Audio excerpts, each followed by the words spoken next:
Hi everybody, it's John at John's DIY Playground. Today we're going to make sausage.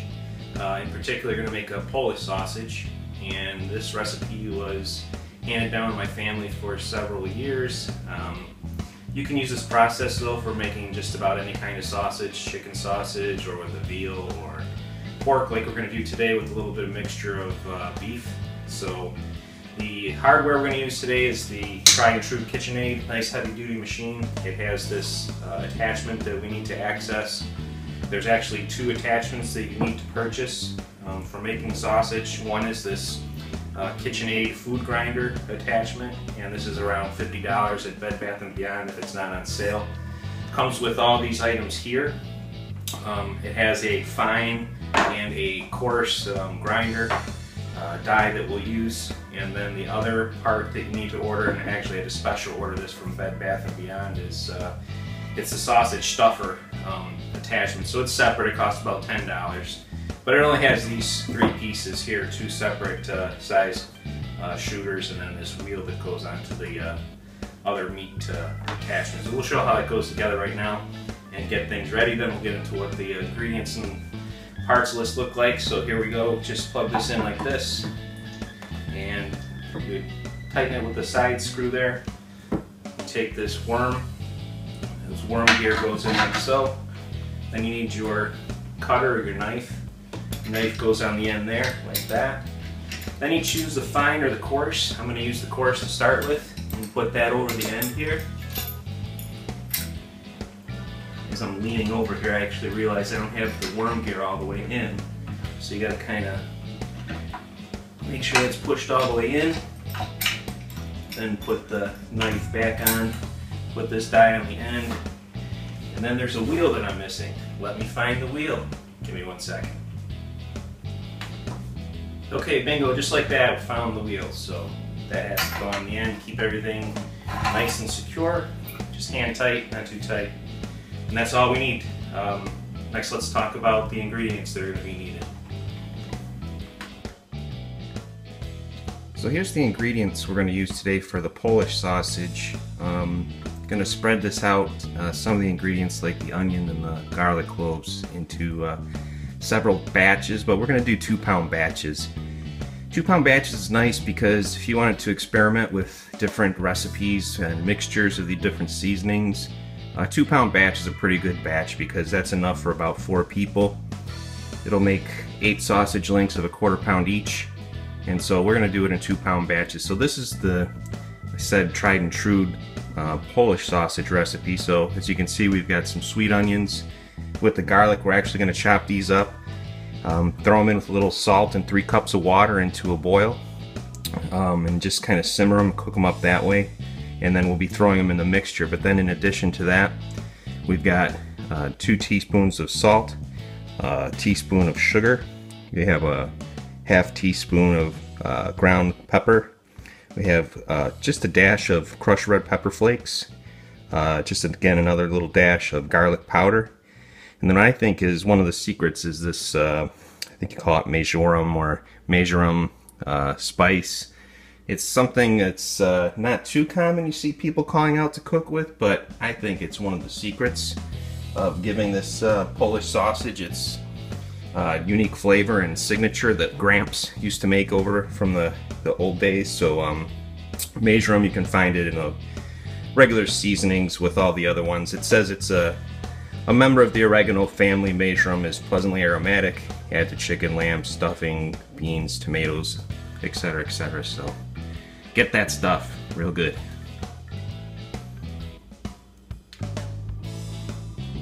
So then we have the stars of the show. You got most important, well, maybe not most important, but you need it, right? Hog casings. These can be hard to find, but look in your local butcher shop for them. We have a local Westbourne market that carries these, but they're usually soaked in salt, and you'll have to soak them and rinse them out before you use them. We'll talk about that when we go to stuff the sausage. Then I've got about 1.5 pounds total. I'm going to have a big batch of sausage here, but 1.5 pounds of some ground beef, and it's 85% lean, but don't worry too much about getting ultra lean stuff for sausage. You do want fat. Fat helps the sausage when it's cooking. And the primary ingredient here, boneless pork shoulder butt. I got this at Costco. This is actually almost 16 pounds worth. And like I said, we'll cut it up into 2-pound batches, about 1.8 pounds of this with 0.2 pounds of the beef for the Polish sausage recipe. Then we might mix and match a little bit more when we mix up some ingredients and make some other variants of this. Okay, so we've got our initial ingredients chopped up. That was 3 sweet onions and about 8 cloves of garlic, 1/4 teaspoon of salt, and 3 cups of water. I got to bring this pot of water to a boil, and then we'll let it simmer until the onions are cooked, which should be about 5 or 10 minutes. Alright, well, the onion mixture was boiling. I started chopping up some of the pork, and I have measured here in the scale, I have 1.8 pounds. Chopped up into, like, let's say 1 or 2 inch cubes because we need to fit it into the meat grinder. Another important tip is it's best to work with really cold or even almost frozen pork when you're trying to cut it up, because of the fattiness. It's much easier to cut and to grind. So as much as you can, try to work quickly, and if you're not going to be working on the stuff for a while, get it back in the fridge or the freezer, and it'll make your job a lot easier. Alright, well, we're ready to start the meat grinding process. You can see I already started a little bit, but again, a key for doing the grinding is make sure the meat is really cold or almost even near frozen. It'll grind much easier, especially the fatty pieces. If the grinder binds up at all, then you probably need to stop it and take the cutter off, and there's probably some fat that's stuck near the die at the end. So you'll just take the end off, pull that away, and then get started back up. So I'll put this on setting number 4 on the KitchenAid. It's kind of a medium speed. Since this meat is it has a little bit of fat, but you don't need to put it on the ultra slow setting. And let me just show how it does with the meat grinding here. Be a little noisy.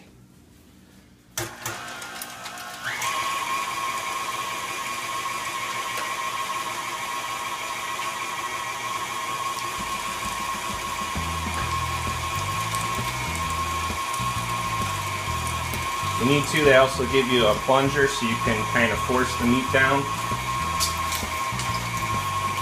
but usually that's not necessary.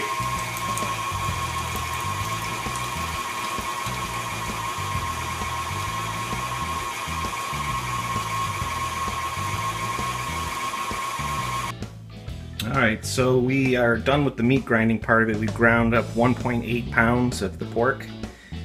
Now I have measured out here 0.2 pounds of the lean ground beef.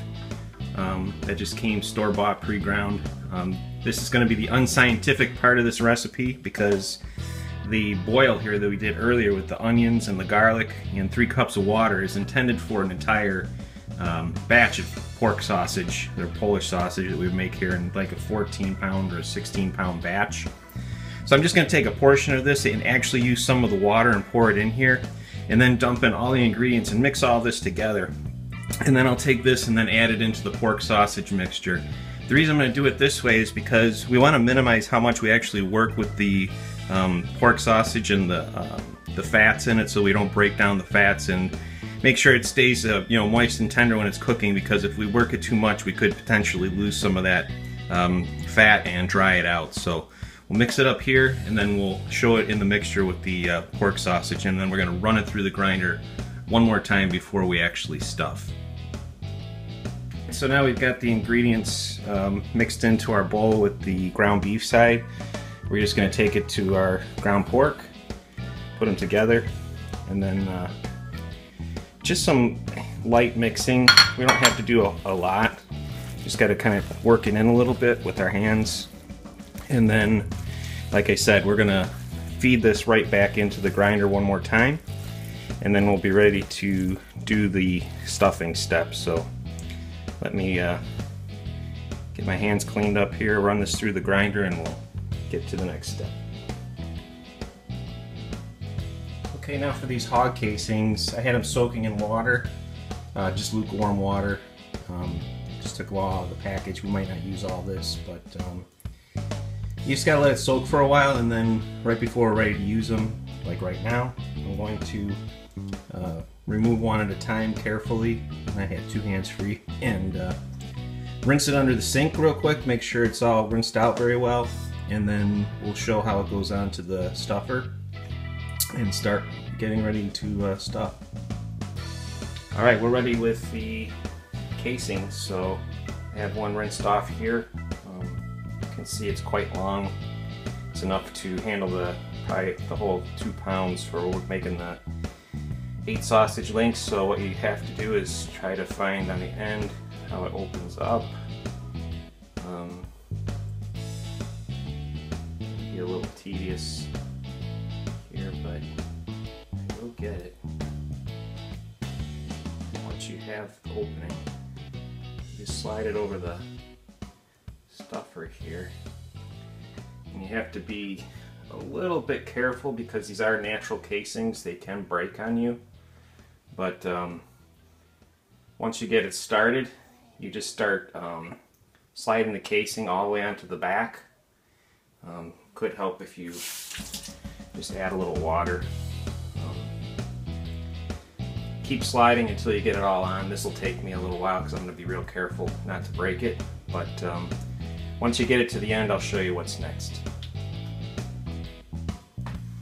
Alright, so I was having a hard time. This must have been a tight ass hog because couldn't get it onto this size nozzle. There's actually 2 stuffers that they give you at KitchenAid, so I switched to the smaller one and had a much easier time loading the hog casing on. So what we want to do is make sure we don't get a lot of air into the sausage. It's really bad having air pockets in there. So I haven't tied it off yet. What I'm going to do is just kind of feed it quickly with the meat grinder and get it started. As much as we can, if it helps, go slow when you're feeding this thing. And it's more important to make sure it's tightly packed and dense in here instead of rushing through it. So what I'm going to do is just kind of turn this thing on, prime it until it starts to come out the tip. Might have to help it a little bit.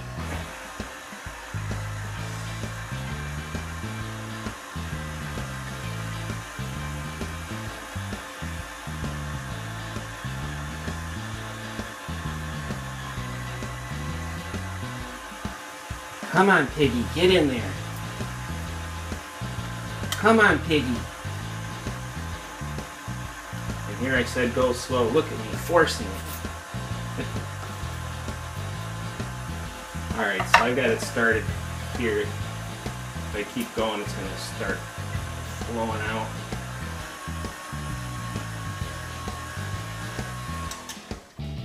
I'll push it along, but basically we've got enough here that we know that the shooter is filled. So I'm just going to tie a knot on this, and then we'll start filling the casing. Alright, so we've got the knot tied off here, and hopefully this thing will start feeding. It was a little slow last time, so let's see if everything's working okay.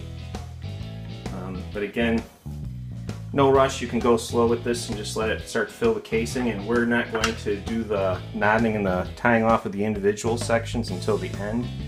So we're just going to fill this whole thing until we run out of our meat. So let's get started.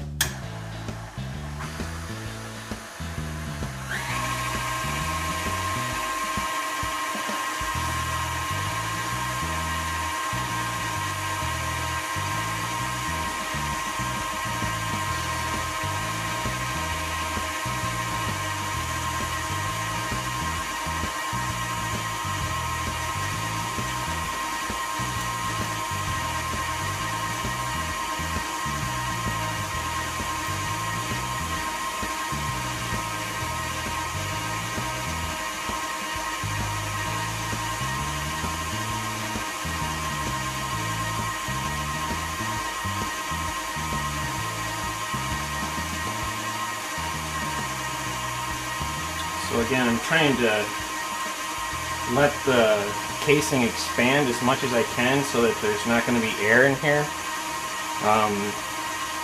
Actually, I don't like this nozzle now. I think the bigger one is going to be a lot easier and faster than this one to fill.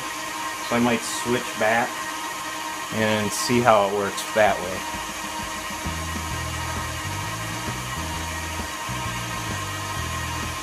Alright, so I switched to the bigger stuffer nozzle, got rid of the small one. I guess a tip I can share on this is I found that with my nice and greasy hands now from handling the pork, if I actually lubricated the bigger nozzle, things went a little better.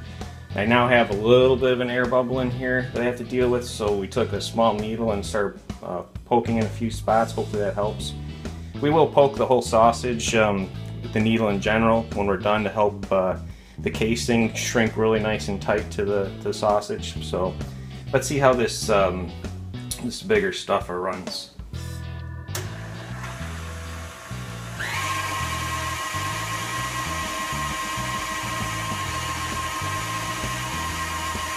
Alright, so we've got the full 2 pounds fully stuffed here in the casing. I took about a 6-inch section and pulled off and just cut with the knife. Don't tie off just yet. One thing we're going to do here before we make the links, I actually started to make them and I ran out of tape, so I apologize for that. We're starting back up. Is take a needle or a paper clip or something that you can sanitize with a little bleach and water or alcohol, and poke the casing with the needle so that you're basically going to let the air out of the casing, and it will help prevent the casing from breaking apart when you're cooking it later. So this is one of those big tips, I guess, to share. I actually learned it from other YouTubers on the videos that I was watching and learning from. So once that's done, you can start doing the individual links. And to do an individual link, you start from the knotted side, take off a section, arbitrary, just kind of pick, squeeze together, and then you start twisting. And you have to remember the direction you're twisting because we're going to make the knot tighter and tighter as we move down the line. First one, I twisted the away from me. The second one, I twisted towards me. Now this third one, I'm going to twist away from me, so I'll show you how this goes. Again, just gently try to squeeze the sausage. Be gentle until you've got a little bit of a gap in there, and then twist. So it only take 2 or 3 times around, so I went forward that time. I'm going to go backwards towards me with this one. Again, take a link. I'm just kind of squeezing it. Almost feels like it's going to break, but it usually doesn't. And twisting towards me, I did break that one. Oh well. It'll still be good. I can actually make the next round with that casing if I really am heartbroken about it. So anyhow, that's how you make the links, and then once you're done, you get to the last link, you can take the rope and the casing and tie it off. Then you're all set. You let that sit there, and when you're ready to cook, right before you cook them, just take your knife and slice them off, and then either throw them on the grill or boil them, however you like to cook a sausage, and you're good to go. So I'm going to put another recipe to like a pork chorizo sausage. The process is exactly the same. The only difference is that there's going to be just some different spices and ingredients that you throw in. But all these steps that I've shown today are exactly the same. So if you enjoyed this video and liked it, please click the like button below the video, and also click subscribe. And then as my new videos come out, you'll be notified about them. Thanks for visiting John's DIY Playground, and thanks for watching.